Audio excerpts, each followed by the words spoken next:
Hello friends, मैं कंचन आपका अपने चैनल पे बहुत-बहुत स्वागत करती हूँ। और आज हम अध्ययन करेंगे शीतोष्ण घास के मैदान का। आइए जानते हैं शीतोष्ण घास का मैदान क्या है, इसकी विशेषताओं को देखते हैं। शीतोष्ण घास के मैदान खुले घास के मैदान होते हैं जिनमें वृक्ष की जो संख्या होती है बहुत कम होती है। शीतोष्ण घास के मैदानों के विभिन्न नामों में पम्पाज, डाउन्स और वेल्ट्स शामिल है। शीतोष्ण घास के मैदान भूमध्य रेखा के उत्तर और दक्षिण के विभिन्न क्षेत्रों में पाए जा सकते हैं, जिनमें अर्जेंटीना, ऑस्ट्रेलिया, मध्य उत्तरी अमेरिका शामिल हैं।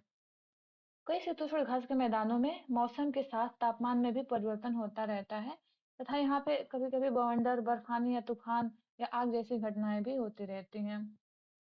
देखिए, शीतोष्ण घास के मैदान अनेक बड़े और छोटे शाकाहारी जानवरों का घर है। इसमें छोटे-छोटे छोटे से लेकर बड़े तक के शाकाहारी जानवर अधिकांशतः देखने को मिलते हैं। आगे देखते हैं यहाँ की जलवायु। शीतोष्ण घास के मैदान की जलवायु कैसी होती है?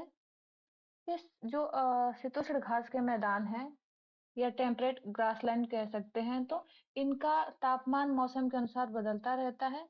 सर्दियों के दौरान तापमान 0 डिग्री फ़ारेनहाइट से भी नीचे गिर सकता है। गर्मियों में तापमान 90 डिग्री फ़ारेनहाइट से ऊपर चला जाता है। शीतोष्ण घास के मैदानों में औसतन कम से कम मध्यम वार्षिक वर्षा होती रहती है, लगभग 25 से 30 इंच तक वर्षा होती है। उत्तरी गोलार्ध के जो घास के मैदान है, इनमें वर्षा का अधिकांश भाग बर्फ के रूप में होता है। इसमें वनस्पतियों के बारे में देखते हैं, इसकी वनस्पतिक विशेषताएं क्या हैं, वेजिटेशंस की विशेषताएं क्या हैं।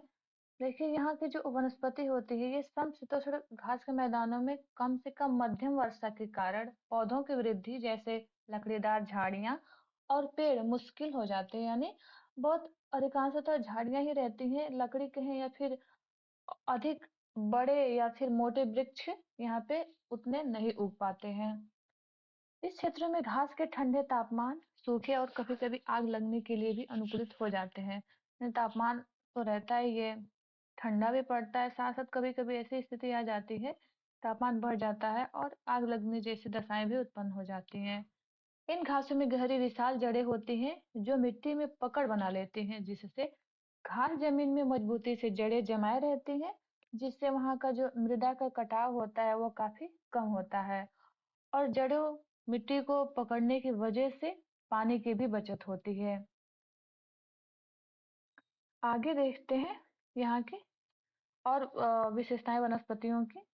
ये शीतोष्ण घास के मैदानों की वनस्पति छोटी या लंबी हो सकती है, छोटी भी होती है और शीतोष्ण यानी ठंडा और उष्ण दोनों प्रकार की तापमान या दोनों प्रकार की जलवायु देखने को मिलती है। तो वनस्पतियां इसमें जहाँ पे अधिकांशतः शीत है तो वहाँ पे कुछ छोटी और अनुकूल दशाएं भी होती हैं, तो लंबी वनस्पतियां भी होती हैं। कम वर्षा वाले क्षेत्रों में हम देखें तो घास जमीन से नीचे रहती है। यानी कम वर्षा वाले क्षेत्रों में जो घासें होती हैं काफी छोटी होती हैं। शीतोष्ण घास के मैदानों में वनस्पति के उदाहरणों में यदि देखा जाए तो वनस्पतियों के उदाहरण हैं, इसमें भैंस घास, कैक्टी, सेजब्रस, बारहमासी घास, सूरजमुखी, तिपतिया घास और यहाँ पे जंगली नील आदि शामिल हैं। इस प्रकार के वनस्पतियां हमें देखने को मिलती हैं। आगे देखते हैं वन्य जीव। वन्य जीव की बात करें तो इनमें बाइसन, गजेल, जेब्रा, गैंडे और जंगली घोड़े आदि शामिल है। यहाँ पे शेर और भेड़िए जैसे मांसाहारी जानवर भी शीतोष्ण घास के मैदान में पाए जाते हैं। शीतोष्ण घास के मैदानों में पाए जाने वाले जानवरों की विविधता जो है अफ्रीका के उष्णकटिबंधीय घास के मैदानों या सवाना की तुलना में कम होती है। ये मुख्य बात है, ध्यान देने योग्य। देखिए, रूसी मैदानों में पहले विंसेंट टारपैन या जंगली घोड़ा और स्टैगामृग जैसे जानवर पाए जाते थे। शीतोष्ण घास के मैदानों में पाए जाने वाले जानवरों के पास घास के साथ घुल मिल जाने वाले कोट होते हैं।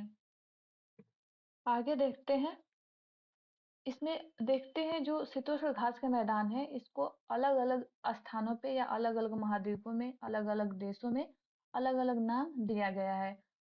इन नामों को देख लेते हैं। ये नाम किस देश में किस नाम से जाना जाता है, ये बहुत ही महत्वपूर्ण है, बहुत से एग्जाम्स में पूछे जाते हैं। पहले देखते हैं अमेरिका। अमेरिका में शीतोष्ण कटिबंधीय घास के मैदान को क्या नाम दिया गया है, क्या कहा जाता है। देखिए, अमेरिका में इसका नाम प्रेयरी है, प्रेयरी के नाम से जाना जाता है टेम्परेट ग्रासलैंड को।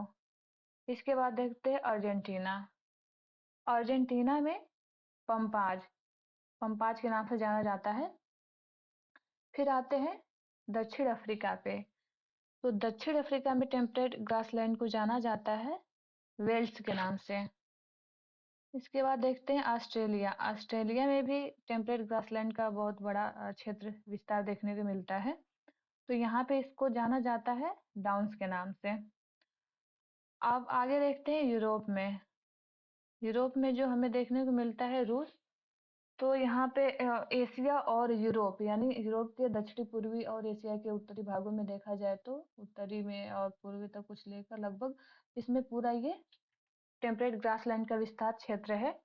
तो इसे यहाँ पे रूस में जाना जाता है स्टेपीज के नाम से। इसके बाद एक और देश आता है हंगरी। हंगरी में इसका जो नाम है ये है पुस्टाज।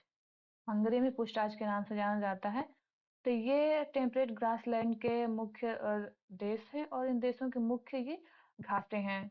जो डाउन से ऑस्ट्रेलिया का ये घास जो है न्यूजीलैंड में भी पाई जाती है टेम्परेट ग्रासलैंड। तो इसे डाउन्स हम कहें तो ऑस्ट्रेलिया और न्यूजीलैंड दोनों में देखने को मिलता है। दोनों में डाउन्स नाम जो है ऑस्ट्रेलिया और न्यूजीलैंड दोनों में मिलता है। मिलते हैं नेक्स्ट वीडियो में। आपसे हम्बल रिक्वेस्ट है कि इस चैनल को सब्सक्राइब कर लें व अपने दोस्तों को भी शेयर करें। ये वीडियो देखने के लिए आप लोगों का बहुत बहुत धन्यवाद।